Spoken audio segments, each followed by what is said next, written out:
lock them in your closet, so anytime you have special occasions, you can whip them out and be like, hey, I need this poem. It's a birthday coming up, and I need you to write this poem. All right? So that is a 10. These judges will also be able to score using decimal points. All right? So they'll be able to give scores like a 5.5, a 6.5, or a 9.9 even. Audience, you have a job. Your job is to sway the judges. Meaning, if there's a poem that you like, you're going to make some noise. So if the poet just got up here and you really like that poem, how are we going to show this poet or the judges that we really like this poem? What are we going to do?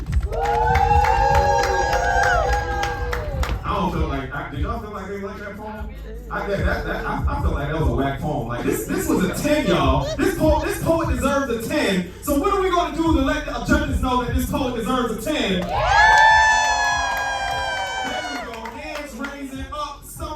Screaming, damn! All that. Now this poet just did a phenomenal job, but a judge just gave this poet a 0. Audience, what are we gonna do with that?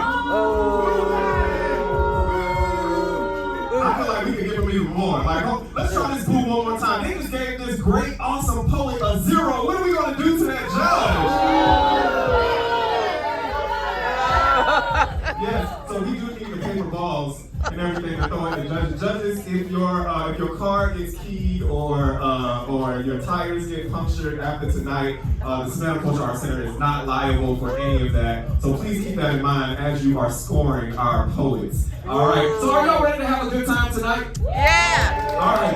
Beautiful. So to start this thing off, we have to do what we call in the poetry world a sacrificial poet. All right. So we're gonna have a sacrificial poet get up here, and they're gonna do their poem first. Now, judges, this sacrificial poet is for you to get used to seeing how you're gonna score. All right. For our poets, this sacrificial poet is an opportunity for you to see how the judges are scoring. All right? And for the audience, this is an opportunity for you to sway the judges and to practice giving the energy to our poets. Are y'all ready for our first poet? Say yeah. Yeah. If y'all ready for our first poet, say oh yeah. Oh yeah. This first poet, y'all, this sacrificial poet, he is amazing. I've seen him perform all over the place. He's really cute too. And like, I'm just saying, like, he's just a phenomenal guy. So I'm gonna present him. He's out here. Y'all put your hands together for Marquice Williams!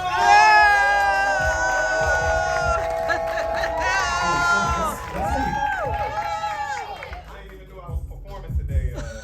So, I mean, we're gonna see.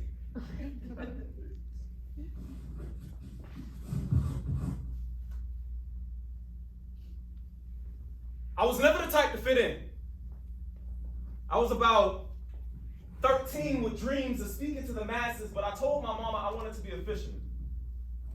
I told my mama that I wanted to be like my father. My father, who had hardly ever fathered me for reasons fathered than what eyes could see. You see, my dad was labeled a deadbeat. And y'all, sometimes I would just sit back and think like, man, what would it be like to be like my father? And though in many ways, my mom said we were one, I can't even think of one reason to call myself your son, screaming, wheezing, I want to be your son, daddy. I was only 2 when you left us.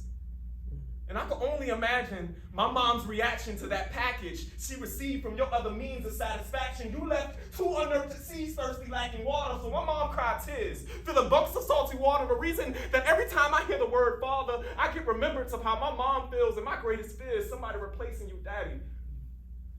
I came home to hear that my sister had been thrown and raped by a minister, only 13 with no innocence, stolen by a man who my mother gave her vows to. And daddy, I know that I can't blame you, but I blame you when you, at the age of 50, couldn't comprehend my pain. Fuck what you've been through, daddy. I love you because through it all, through you not being here with me, through all the missed Christmases and birthday parties, you still somehow taught me how to be a better man.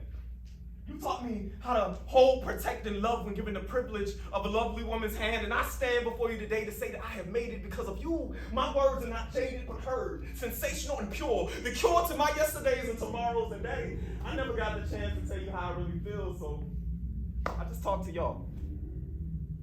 You see, y'all, my favorite color is yellow.